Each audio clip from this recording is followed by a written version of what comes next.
So ngayon mga kamaestro, mga kapanalig, mga kanano protect, the products that we are catering to the world, showcasing to the world na talagang napakabisa. It's just a simple eyeglass but it has wonders. Kasi hindi lang to nakakapagpalinaw ng mata, I mean talaga, marami siyang mga sakit na pwede niyang ma-heal. So ngayon ay gagawin natin yung usual na ginagawa ng mga taga-Pilipinas, ng mga co-partners ko na sa pamamagitan lamang ng paggamit ng Nano Protect eyeglass ay merong possibility na isang taong medyo weak katulad ni Michael, siya ay merong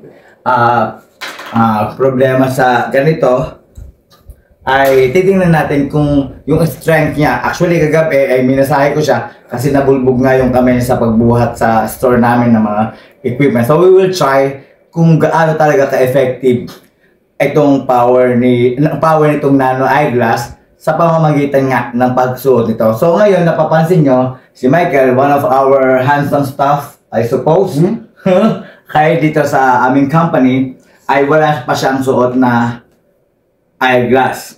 Okay, ng nano ha. Pero he's wearing his own eyeglass, graded yung kanya.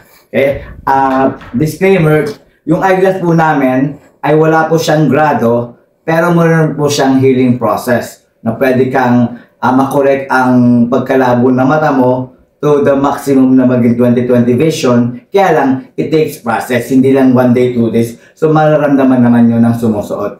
Alright, so Michael, pwede mo bang gumanyan yung likod mo? Yan Michael, ganito ka lang. Ayan, so ngayon nakatalikod po si Michael. So, pag hindi pa po nasusuot yung nano product natin, yung ating eyeglass, pag ginanyan mo si Michael, ang tendency niya ay wala siyang lakas. Michael, feel. So, ibig sabihin, yun, may lakas siya pero kaya ko siya ibuwal. So, ngayon, ito yung natin ipasuot kay Michael, itong nano eyeglass na hawak ko yan. Ano nga pala, shout out to Kuya Rejoy, maraming salamat sa pagdala nito from the Philippines.